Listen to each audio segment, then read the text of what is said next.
Skeleton is pioneering a new era for the digital revolution. Whether you're looking to develop a website, an Android app, iOS app, or a software to ease your workflow, you've found your best bet.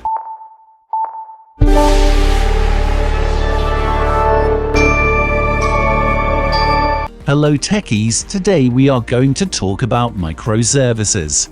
But before we begin, do not forget to like, subscribe our channel and hit the bell icon for more interesting videos. What are microservices? Microservices adhere to the design principles of service-oriented architecture, SOA. Although there are no official SOA standards, these principles are frequently used as guidelines. They are as follows. Number 1. Standardized service agreement. Services follow a standardized description. Number 2. Sloppy coupling. Minimal dependencies. Number 3. Abstraction of services. Services hide their internal logic. Number 4. Reusability of services. The service structure is planned according to the DRY principle. Number 5. Service independence. Services internally control their own logic. Number 6. Service statelessness. Services do not retain state from previous requests. Number 7. Discoverability of services. Services include discoverable metadata and a service registry. Number 8. Service interoperability. Services can be used together. Although SOA and microservices are based on similar principles, their relationship is frequently contested.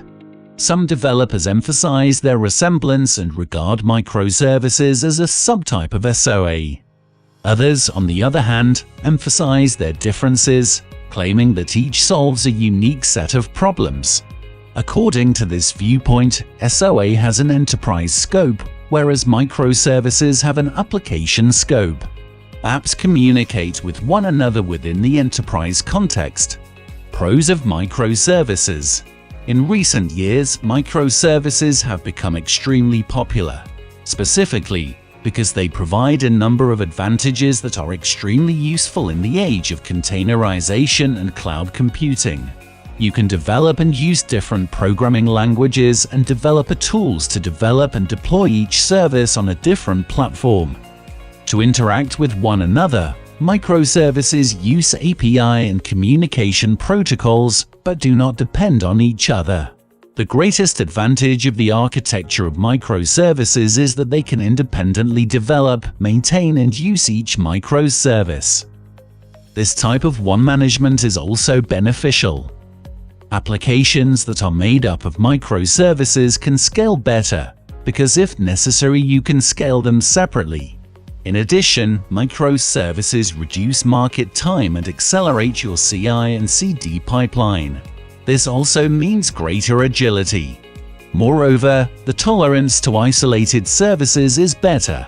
A lightweight microservice is easier to maintain and to debug than a complex application. Cons of microservices. Since microservices depend heavily on messages, they face some problems. Communication can be difficult without using advanced methodologies and automation like Agile. This is great for companies that use these methods already.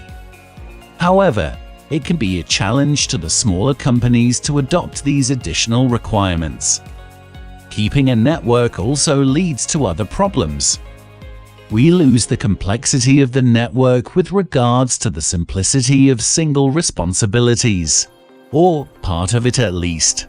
The network is, for instance, worse while the tolerance of independent microservices is better than monolithic applications. Micro-communications can mean lower performance since a certain overhead is used to send messages back and forth. And while teams can choose which language and platform they want to use, they have to work much better together. After all, from beginning to end, they must manage the entire microservice lifecycle. To get to know more about tech-related topics, subscribe, like and share.